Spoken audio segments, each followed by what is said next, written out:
एक छोटा सा गांव जिसका नाम रूपनगर था। उस गांव के चौराहे पर रोज सुबह सुबह एक छोटी सी दुकान खुलती थी। श्याम बहुत गरीब था, पर उसकी पत्नी गुलाबो ईमानदार, मेहनती और समझदार थी। श्याम जी कब तक कड़ी मेहनत करके घर खाली हाथ लौटेंगे? घर का खर्च चलाना भी मुश्किल हो गया है। गुलाबो, अब क्या करूं? यही तो काम आता है, पर हिम्मत नहीं हारूंगा। हर रोज समोसे का ठेला लगाना है। इतने में रंजना और सुमन गांव की दो औरतें आ जाती हैं और श्याम से कहती हैं, अरे श्याम भैया, समोसे में आलू में मसाले की खुशबू कम लग रही है। हाँ श्याम भैया, पिछले 2 दिनों में समोसे छोटे छोटे बना रही हैं, जिसमें मुनाफा ज्यादा हो और सामान भी कम लगे और पैसा भी ज्यादा मिल सके। बहन जी, आटा आलू महंगे हो गए हैं, पर मैं कोशिश करता हूँ कि आपको अच्छे खाने को दूं। और हाँ, मैं ग्राहकों को निराश करके वापस नहीं भेजना चाहता। रंजना और सुमन दोनों बिना कुछ कहे श्याम को पैसे देकर घर वापस चली जाती हैं। फिर गुलाबो यह सब देख रही थी। उसका दिल बहुत ही दुख जाता है।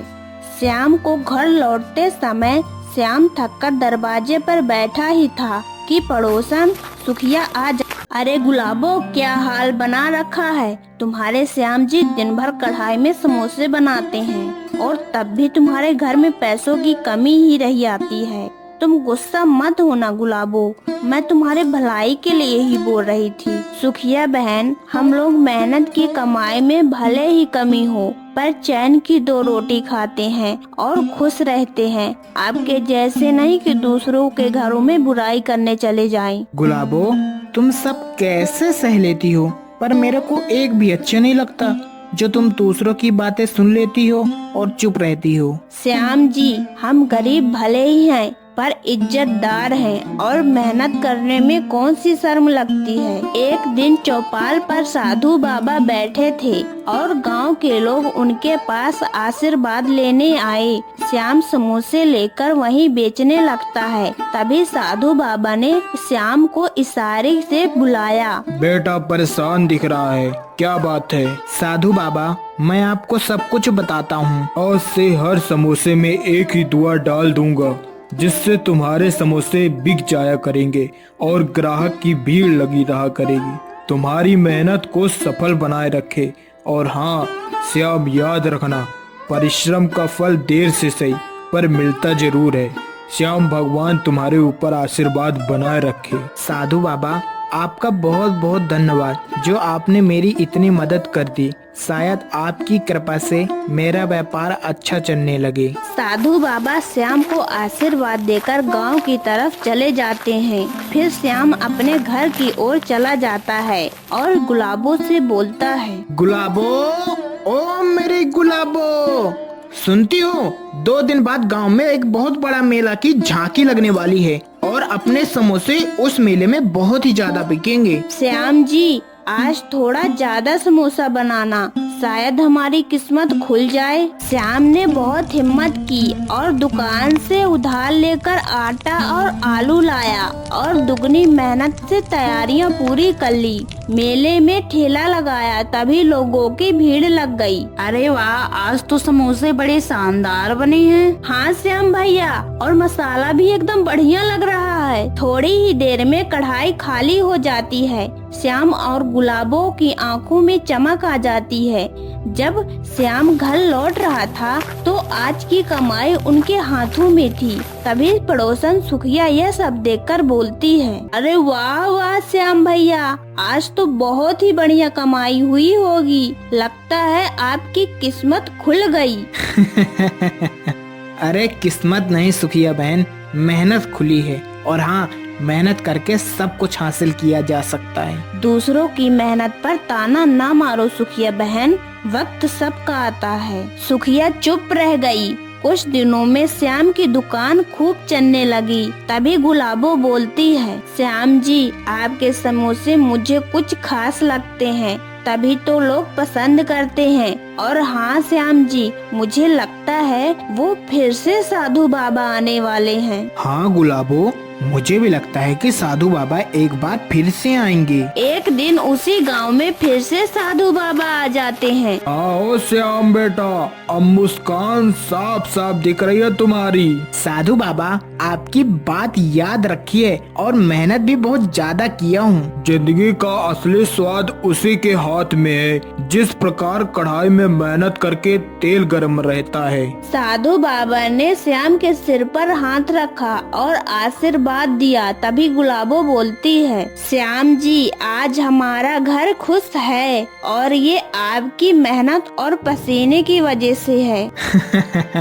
अरे कभी सोचता था कि हम बहुत गरीब हैं, पर आज समझा कि गरीब तो वो हैं जो हिम्मत छोड़ दे। हाँ श्याम जी, मेहनत, धैर्य और अच्छी नियत हो तो वो कभी खाली हाथ नहीं बैठ सकता।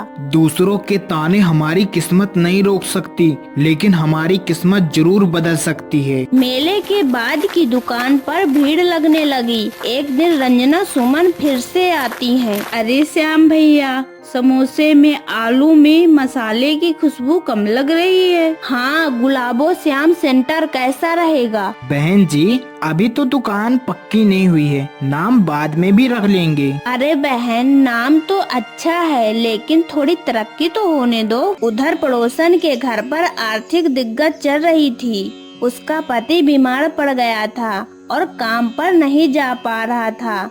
सुखिया शर्माते हुए श्याम के पास आती है। श्याम भैया, थोड़े पैसे उधार मिल जाते, घर की दवाई के लिए जरूरत है। लौटाने की चिंता मत करना, पहले तुम अपने आदमी का इलाज कराओ। श्याम ने बिना सोचे समझे सुखिया को पैसे देता है और सुखिया की आंखें भर आती हैं। मैंने तो तुम लोग का बहुत मजाक उड़ाया है, फिर भी तुमने मेरी मदद की। श्याम भैया, आप लोग का दिल बहुत बड़ा है। सुखिया बहन, बुरा वक्त किसी पर भी आ सकता है, इंसानियत सबसे ऊपर होती है। एक शाम साधु बाबा फिर आ जाते हैं। श्याम, आने वाले कुछ दिनों में एक बड़ा फैसला आएगा, वो तुम्हारी किस्मत का इम्तिहान लेगा। श्याम चौंक जाता है और साधु बाबा से बोलता है, कैसा फैसला आएगा साधु बाबा? मैंने तो आज तक किसी का बुरा नहीं किया। श्याम बेटा, जो जितना ऊंचा बढ़ता है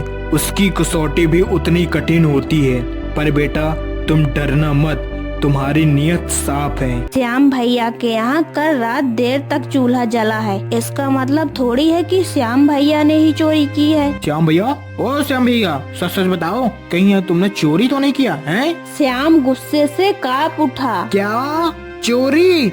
और मैं जीवन में कभी गलत काम मैं नहीं कर सकता हूँ, समझे? हम रोज मेहनत करके खाते हैं, फिर हम चोरी क्यों करेंगे? सभी लोग बकवास बंद करो। मैंने कल रात घर के चारों ओर किसी को भागते देखा है, लेकिन वो श्याम भैया नहीं थे, शायद कोई और होगा। सुखिया की बातें सुनकर गांव के सभी लोग चुप हो जाते हैं। श्याम भैया जैसे ईमानदार आदमी मैंने पूरे गांव में नहीं देखा मैंने। और आप लोग चोरी का इल्जाम लगा रहे हो? और हाँ, उन्होंने मुझे दवाई के लिए पैसा दिए थे, वो चोरी करने के लिए सोच भी नहीं सकते। श्याम ने दो बाहरी आदमी को मुखिया के सामने लेकर आया और पूरी भीड़ में खड़ा कर दिया। तभी मुखिया बोलता है, अरे श्याम भैया, हम सब ने तुम पर शक करके बहुत बड़ी गलती किया है। गलती तो इंसान से ही होती है मुखिया जी, पर भरोसा कभी मत तोड़ना। हाँ मुखिया जी, श्याम जी बिल्कुल सही कह रहे हैं। मुखिया जी, अच्छे इंसान की इंसानियत तो उसके सामने आ ही जाती है। श्याम की ईमानदारी पूरे गांव में फैल गई थी। अब तो आसपास के गांवों से भी लोग समोसे खाने आने लगते हैं। मुखिया जी देख लीजिए, श्याम जी को सब लोग गलत बोल रहे थे, आखिर सच्चाई सामने आ ही गई। अरे गुलाबो, ये सब भूल जाओ, अपनी समोसे की दुकान अच्छी चल रही है ना, तो सब ठीक हो जाएगा। हमें दूसरों से क्या मतलब है? हाँ श्याम जी, आप बिल्कुल सही कहते हो। श्याम जी, अगर जिस इंसान के हाथ में मेहनत और दिल में भलाई हो, वो कुछ भी कर सकता है।